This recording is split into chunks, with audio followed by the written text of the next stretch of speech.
Bonjour ma team de YouTube, j'espère que vous allez bien. Aujourd'hui, on va à la rencontre d'une femme entrepreneur magnifique. Il s'agit tout simplement de Simply Office.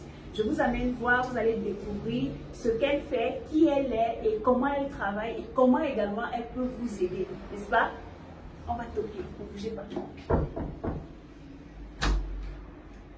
Bonjour Francine. Bonjour Cathy. Comment tu vas? Très bien, et toi-même? Ça va.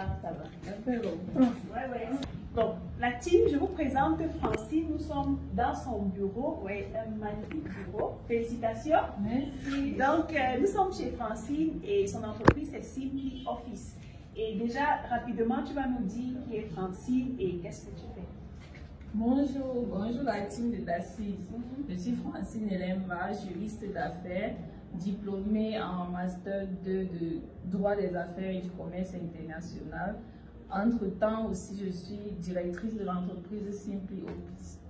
Wow, c'est magnifique. Vous voyez donc, au Cameroun, on a des entrepreneurs jeunes et très talentueux comme cette dame. Elle est tout simplement magnifique. Vous aurez le temps de savoir ce qu'elle fait. Est-ce que tu peux nous permettre de visiter l'entreprise? D'accord, sans souci. Donc ici déjà c'est ton bureau. Déjà le bureau où j'accueille les clients. Ok.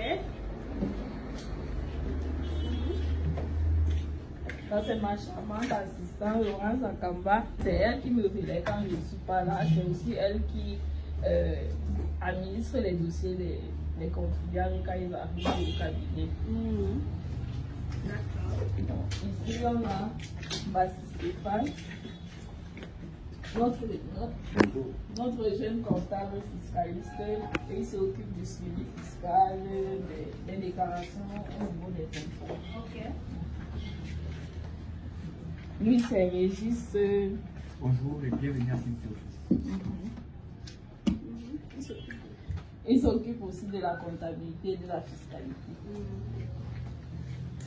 Lui, c'est Louis Serenva, chargé CNPS. Donc, c'est lui qui fait tout ce qui est immatriculation du personnel, immatriculation des employés, immatriculation de l'employeur et tout ce qui est des cotisations sociales. Ok. Ça, c'est notre chargé de la communication. Hashtag Simply Office. Lui, c'est Ngassa Loïc. Lui, il est chargé de la communication ici au Office. Parce qu'on a aussi une image entretenue sur nos différentes pages. Et c'est lui qui nous aide un peu pour les stratégies marketing. Alors Francine, tu viens de nous présenter ta magnifique équipe et j'ai fait une remarque. Tous sont jeunes. Toi également, tu es jeune, mais ton équipe est encore plus jeune. Comment tu parviens à... Quel est le secret du recrutement d'une équipe aussi jeune et efficace comme la tienne? Avant de me lancer en entrepreneuriat, j'étais d'abord employée moi-même. Et j'ai fait la remarque sur le terrain qu'on ne faisait pas beaucoup confiance aux jeunes. Même si vous travaillez avec la perfection, on ne vous fait pas totalement confiance. Mais j'ai eu la chance, avec mon parcours, d'être accompagnée par des personnes qui faisaient confiance aux jeunes. Et ça m'a permis de plus me prouver, d'aller au bout des activités qu'on me proposait de faire et de les faire mieux parce que j'ai remarqué qu'on me faisait confiance. Les entreprises où on ne me faisait pas confiance, ça me cassait le moral. Je n'arrivais pas à donner le meilleur de moi-même.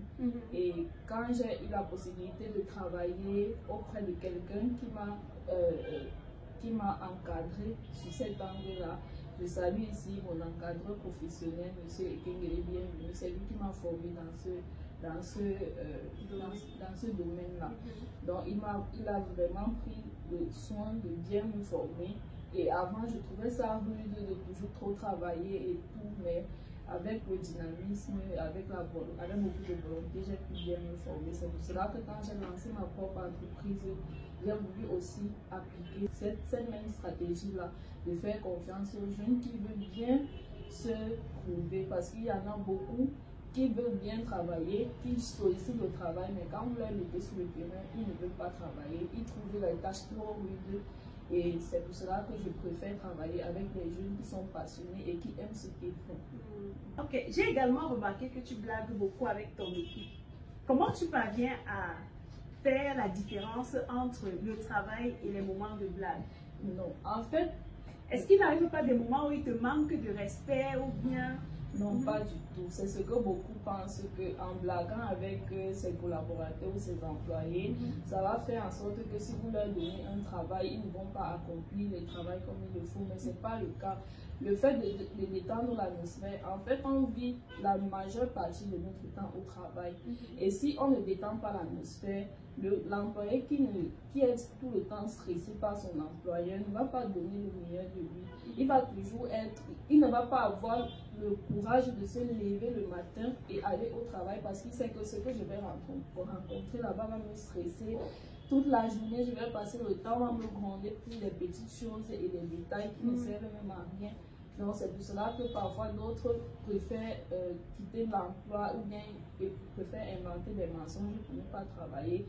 D'autres inventent qu'ils sont malades. Pourtant, quand vous mettez déjà une alchimie de famille dans l'entreprise, ça fait en sorte que l'employé et l'employeur se sentent détendus.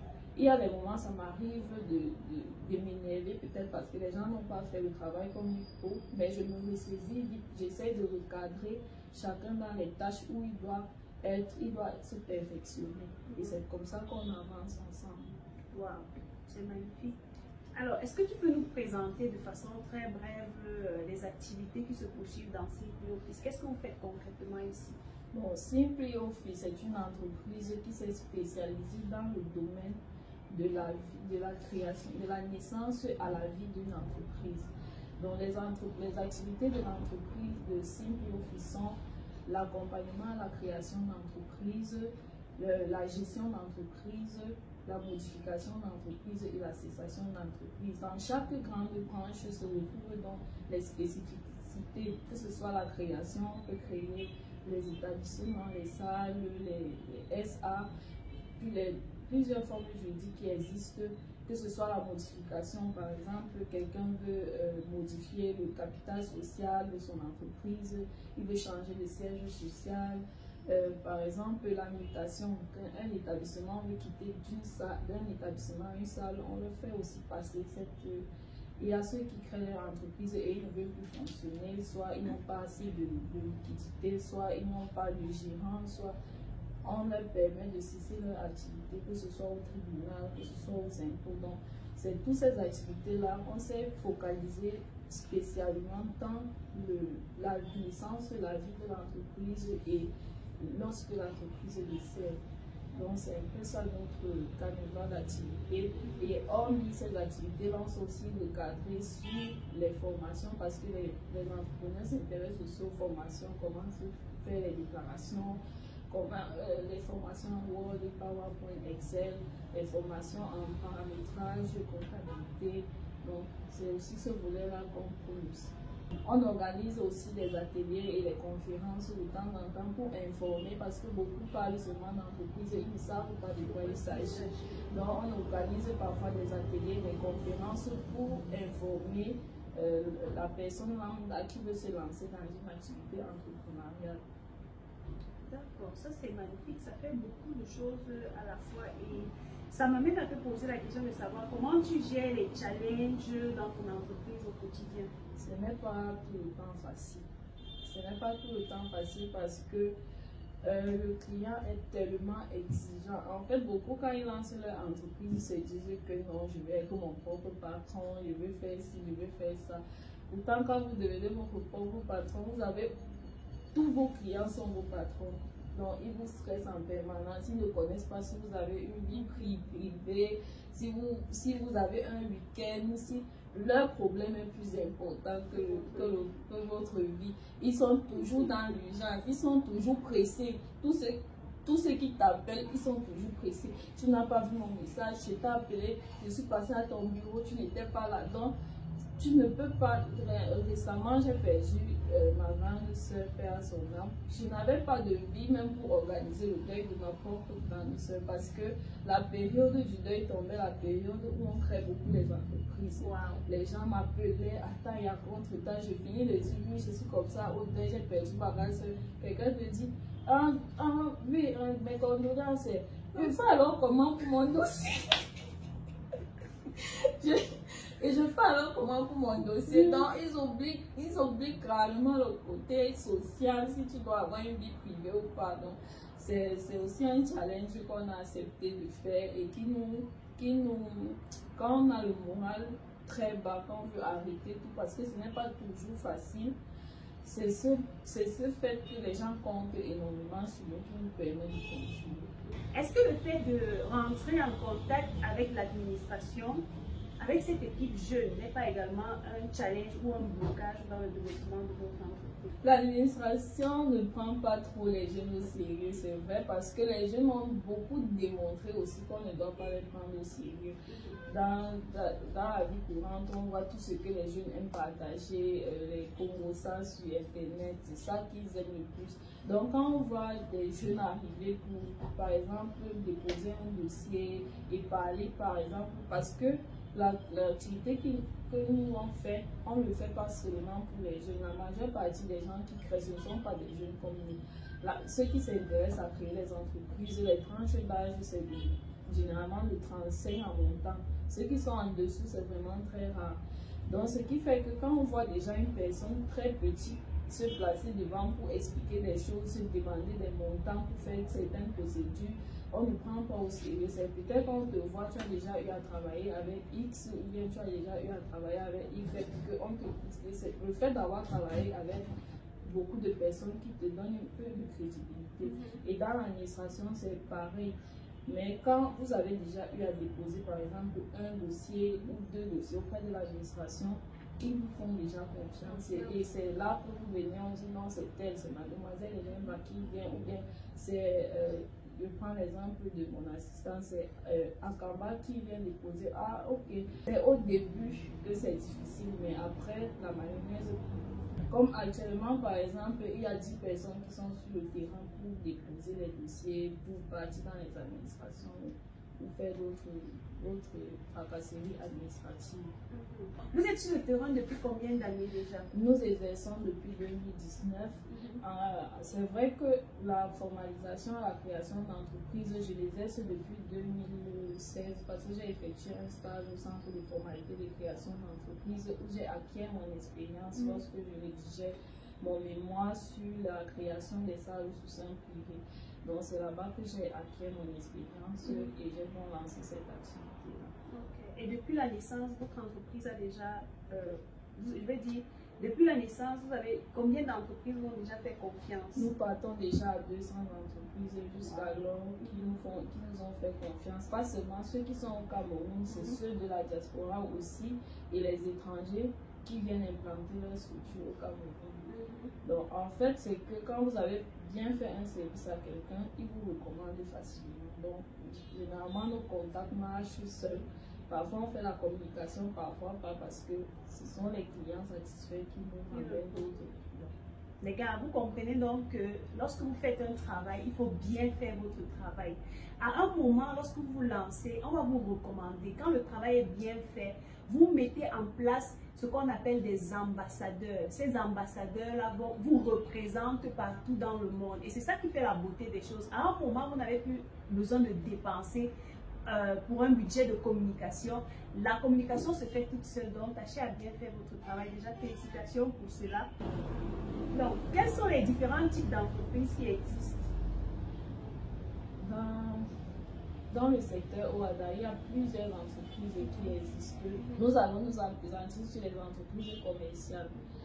Il y a les personnes physiques qui sont l'établissement et les personnes morales, il y en a plusieurs, la salle, la SA, la SAS, la société civile immobilière, la SNC. Donc il y en a plusieurs types d'entreprises qui existent au Cameroun. Et parmi ces types d'entreprises, vous êtes focalisé sur quel type principalement? Ou bien vous créez toutes ces? Bon, on n'est pas focalisé sur un type. Il y a deux entreprises qui sont les plus vulgairement créées au Cameroun, qui sont l'établissement et la salle. L'établissement parce qu'elle est moins coûteuse à la création et on n'a pas forcément besoin d'associer ou de beaucoup de formalités pour pouvoir formaliser cette entreprise-là. C'est pour cela que c'est la plus flexible à la création. La salle également parce que depuis 2016, le décret a permis aux salles de créer leur salle. aux promoteurs de créer leur salle sans passer par demande notaire.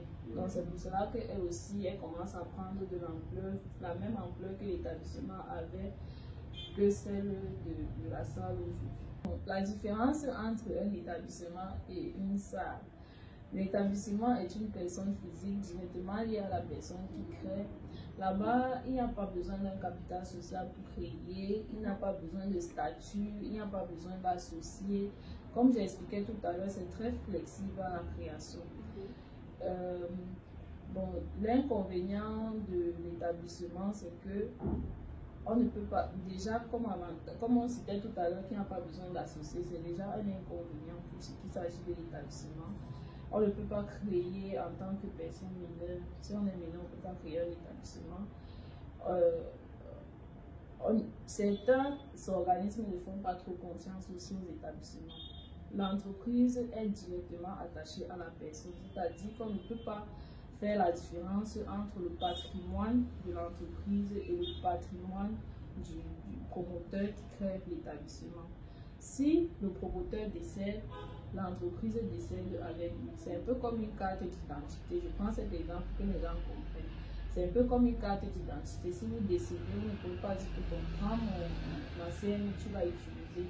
Donc ça s'arrête voilà un peu tout. Et pour l'établissement aussi, quand vous créez, vous avez droit à une seule carte de contribuable. Vous ne pouvez pas avoir plusieurs cartes de contribuable, mais vous pouvez créer plusieurs établissements avec différents registres de commerce, mais vous aurez une seule carte de contribuable. Voilà pour ce qui est de l'établissement. Par contre, les inconvénients de l'établissement sont un peu les avantages de la salle. Donc la salle, c'est une personne morale, c'est directement lié, ce n'est pas directement lié à la personne qui crée. Il faut rédiger les statuts et on peut le faire avec une personne mineure. Donc comme j'expliquais les inconvénients de l'autre, on retient juste que les inconvénients de l'établissement sont des avantages de la salle. Ça veut dire qu'une personne mineure peut créer une salle. Une personne mineure peut créer une salle, mais elle doit être représentée. Par contre, l'établissement ne peut pas. Bon, si on prend l'exemple d'un jeune qui a son projet d'agriculture, par exemple, et qui souhaite ouvrir une entreprise, qu'est-ce que tu peux lui proposer en termes juridiques? Sur le plan juridique, ce que je peux lui proposer, s'il n'a pas encore vraiment les moyens de formaliser en salle, de commencer par l'établissement. L'établissement, parce que ça va lui permettre d'avoir déjà une entreprise, d'exercer comme une entreprise, parce qu'en dessous de l'établissement, il y a ce qu'on appelle aussi l'impôt libératoire, ceux qui pratiquent l'exercice dans le même formel. Mais là-bas, ce n'est pas une entreprise à proprement dit, parce que ce qui donne acte de naissance à l'entreprise, c'est un registre de commerce. Là-bas, à l'impôt libératoire, on va leur demander juste d'avoir une carte de contribuable, de déclarer chaque trimestre, alors que la personne d'une entreprise va leur permettre de, s'il veut soumissionner au marché, de soumissionner au marché avec son registre de commerce, de faire ses activités pleinement comme il en a besoin. Alors, Francine, si une personne a plusieurs entreprises, est-ce qu'elle est obligée de créer plusieurs... Non. Bon, si une personne a plusieurs activités, est-ce qu'elle est obligée de créer plusieurs entreprises pour chacune de ces activités-là? Non.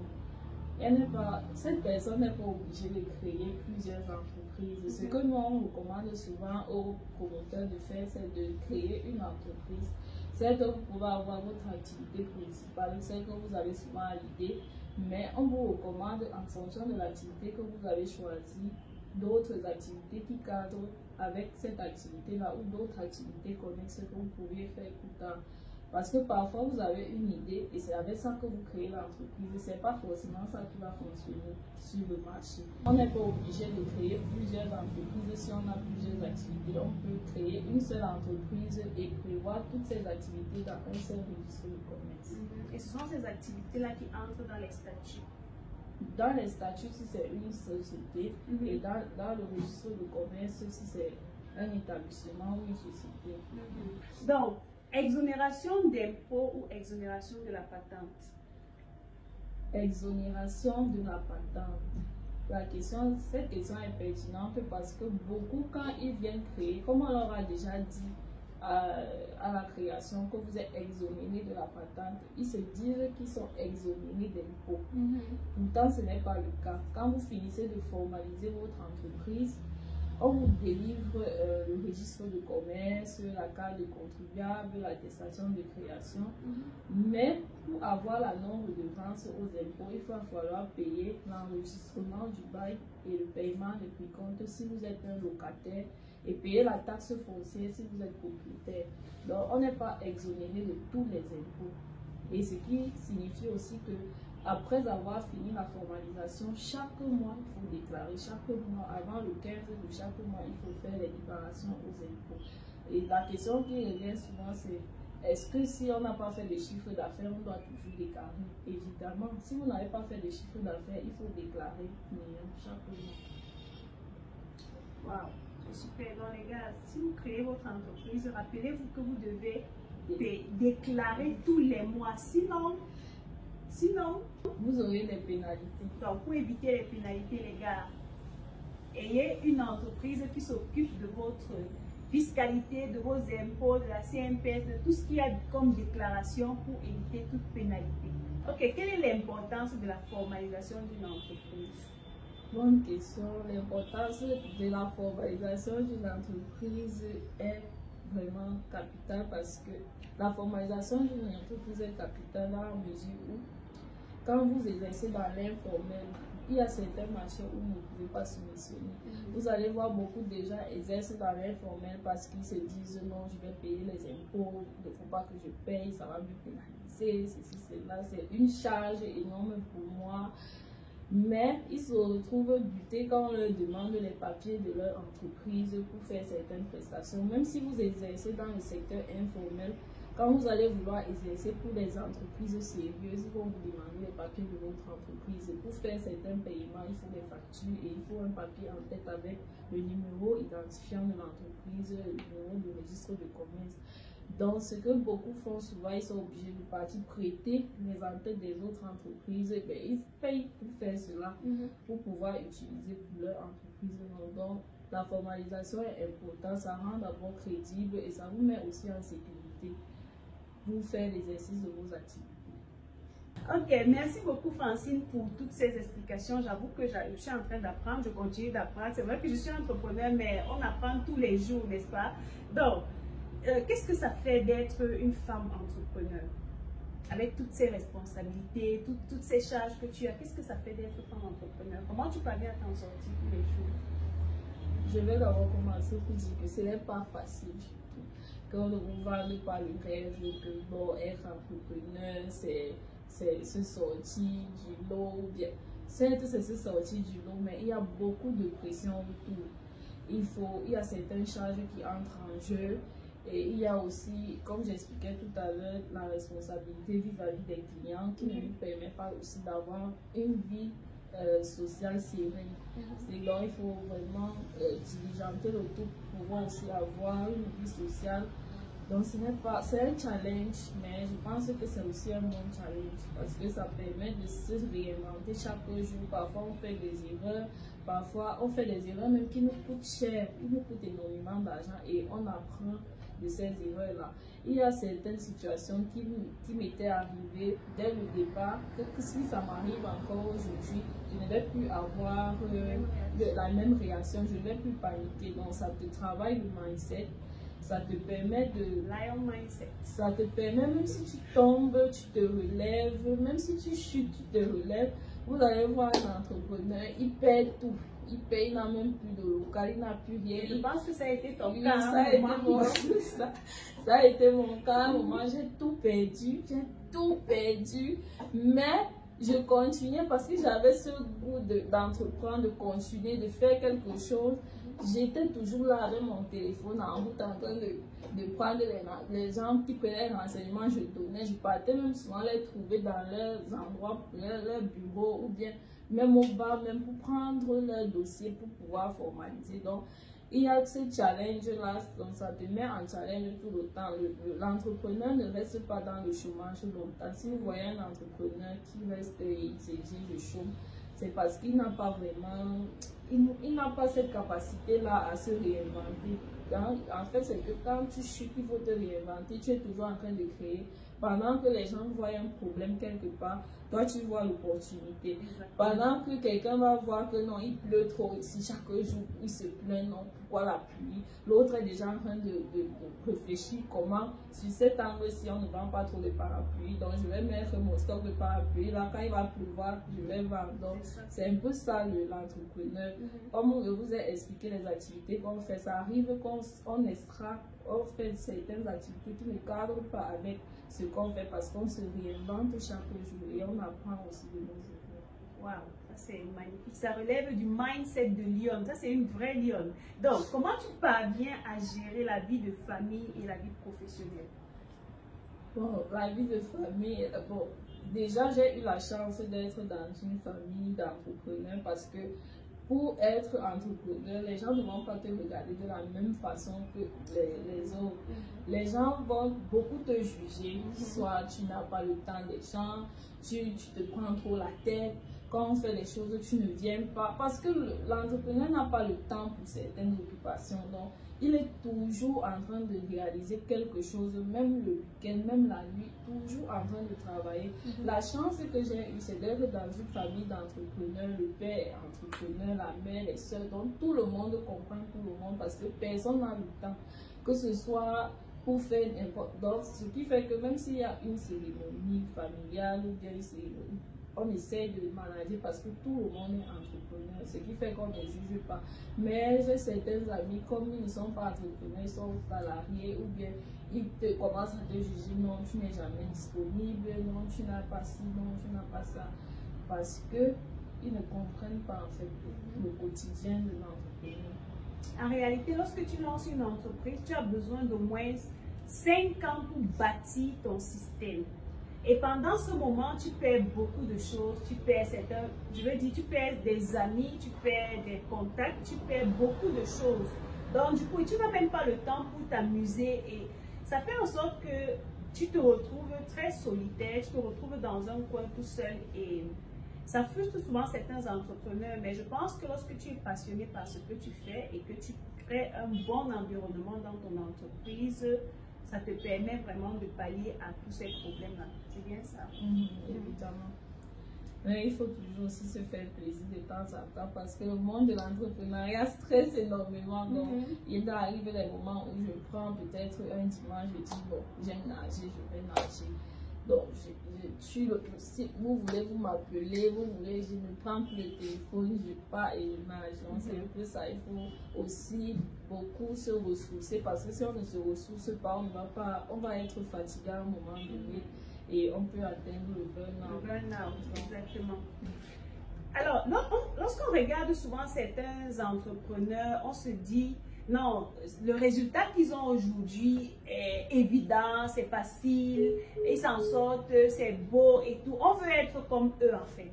Mais on se pose souvent la question de savoir, est-ce que la personne est partie de zéro ou la personne bénéficie du soutien des sugar daddy, de la famille, ou bien des levées de fonds. Vous savez, ou bien il y a le gars à côté qui soutient, qui finance l'entreprise. Bref, pour nous les femmes, c'est ce qu'on a l'habitude d'entendre. Donc tu vas nous dire de façon claire, comment est-ce que tu es parti de zéro ou tu bénéficies du soutien de sugar daddy ou bien de la famille, parce qu'il y a des personnes qui viennent des familles aisées, n'est-ce pas, qui soutiennent leur business et qui leur permet vraiment de grandir. Donc, qu'est-ce qu'il en est de ton côté? Bon, de mon côté, je suis partie de zéro pour dire vrai. Je suis partie de zéro et comme j'expliquais tout à l'heure, quand j'ai commencé et que j'ai même encore chuté, même les bureaux, on n'avait plus.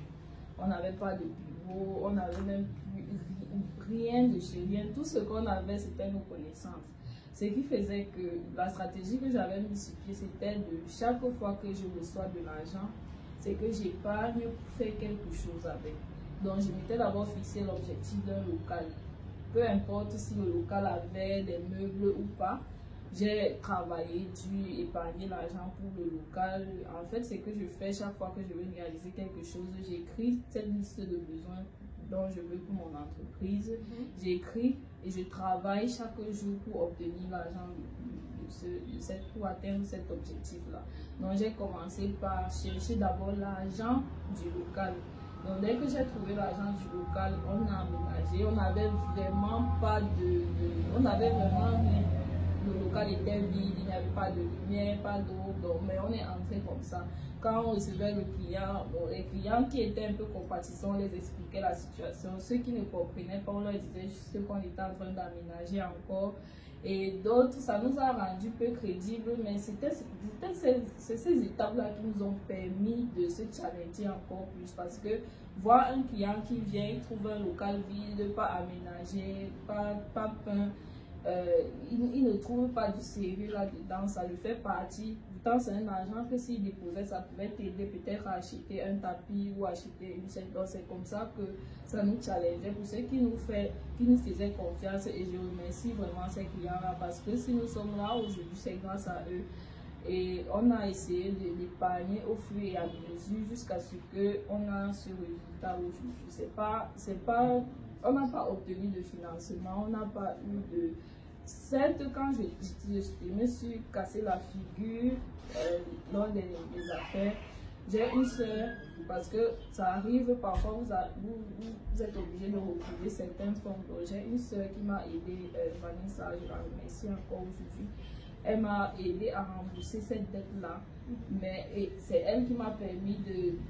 Elle aussi, elle m'a conseillé de comment faire, et c'est comme ça que nous sommes arrivés à ce résultat-ci. Et je peux dire que si je n'avais pas créé cette atmosphère de famille avec mon personnel, quand ce problème devait arriver, il devait me lâcher. Je l'ai remercié énormément parce qu'il y avait des jours où je craquais, je voulais même plus continuer, mais le fait de voir peut-être mon assistant se lever le matin, venir ouvrir le bureau, il n'y a même personne, elle ouvre le bureau, elle vient s'asseoir, elle attend, elle m'appelle pour le débat, vous n'êtes pas venu pourquoi? Donc c'est ça aussi qui m'a challengé à venir. Mon collaborateur, puis je le remercie beaucoup parce qu'il mettait les stratégies sur pied, comment obtenir plusieurs clients. Je remercie toute la team qui s'est aussi ajoutée à l'entreprise, qui nous permettent aujourd'hui de travailler. Tous nos collaborateurs internes et externes, il y a beaucoup de papas, de mentors. En fait, quand vous faites quelque chose et vous le faites avec amour, vous ne le faites plus pour vous seul. Vous tenez des personnes, même si ce ne sont pas seulement vos salariés, des personnes aussi externes qui tiennent au bout du fil, qui comptent sur votre activité pour vivre. Parce que quand je me suis arrêtée, il y a beaucoup de ceux-là qui m'appelaient pour me demander Francine, c'est comment, pourquoi tu ne relances pas Francine? Il y a beaucoup de collaborateurs aussi externes, des experts qui travaillent avec nous pour regarder si les dossiers sont conformes ou pas. Donc je remercie toutes ces personnes-là, ces comptables-là, toutes ces équipes juristes, avocats, tous ces huissiers de justice-là qui nous permettent d'être où nous sommes aujourd'hui. Et je suis certaine que cela a pris du temps parce qu'on ne se relève pas du jour au lendemain. Ça demande une bonne dose de patience et de mindset. Ça a pris énormément de temps, mais on est encore en train de se faire. On n'est pas encore arrivé au bout de ce qu'on veut, mais on est quand même sur le chemin. Alors, ça m'amène à te demander quelle est ta vision sur le long terme. Ma vision sur le long terme, ce n'est pas seulement d'accompagner les entrepreneurs dans le cadre de la création et le suivi fiscal, comptable, c'est de pouvoir leur permettre eux aussi de pérenniser leur entreprise, de devenir un peu un incubateur pour eux parce que beaucoup créent des entreprises parce qu'ils ont la possibilité de créer, ou ils ont une activité sur la main, ou ils ont un financement, ou ils ont un oncle qui les encourage, ou un père qui les encourage à créer. Mais quand ils se retrouvent sur le terrain, ils sont butés, ils ont des activités, mais ils ne connaissent même pas comment faire marcher ces activités-là. Ils ne connaissent pas comment, parce que être entrepreneur, c'est une responsabilité, vous ne vous imaginez même pas. C'est vous qui êtes entrepreneur, c'est vous qui êtes juriste, commercial, marketing, comptable, c'est vous qui êtes tout en la même temps. Même si vous recrutez des gens, vous devez toujours avoir une main mise sur toutes les éventuelles activités qui s'ajoutent dans votre entreprise. Et beaucoup ne s'en sortent pas parce qu'ils n'ont pas le canevas, comment s'y prendre, comment faire. Donc ils font beaucoup d'erreurs. Donc, mon but ultime, ma vision vraiment, c'est de devenir un incubateur qui va permettre, en fonction des activités, de recadrer chaque promoteur qui viendra créer son entreprise, de lui donner un suivi qui pourra s'en sortir même après 5 ans. Il pourra s'élever seul sans toutefois mourir, parce qu'on rencontre beaucoup d'entreprises qui créent aujourd'hui. Et 2 ans après, rien que le fait de déclarer les impôts, payer les patentes, rien que le fait de payer un local, ça les démoralise et ils abandonnent l'activité. Pourquoi avoir autant investi pour abandonner? Donc c'est un peu ça, nous on a envie de créer quelque chose qui va durer sur le long terme et inspirer ceux qui veulent créer plus tard. Okay. Merci beaucoup Francine pour tous ces éclaircissements. Et je dis ici, c'est une bonne chose, n'est-ce pas, de créer une entreprise. Cependant, vous avez besoin d'une personne qui va vous montrer le chemin, qui va vous accompagner, qui va vous dire ce qu'il y a lieu de faire, gérer tout ce qu'il y a lieu de gérer dans une entreprise. Et pour ça, vous pouvez directement rentrer en contact avec Francine. Pour aller plus loin, vous pouvez rentrer en contact avec Simply Office à travers leur page Facebook Simply Office. Vous allez tout simplement sur Facebook, vous faites la recherche et bientôt, ils auront également une chaîne YouTube où ils vont répondre à toutes les problématiques et par là, vous pourrez facilement rentrer en contact avec eux. Merci beaucoup Francine de nous avoir reçus chez toi et c'est toujours un plaisir de travailler. Merci. Ne vous inquiétez pas, bientôt on va lancer de très grandes choses ensemble, donc stay tuned guys. Bye bye. Bye bye. Simply Office. Donnez vie à votre business.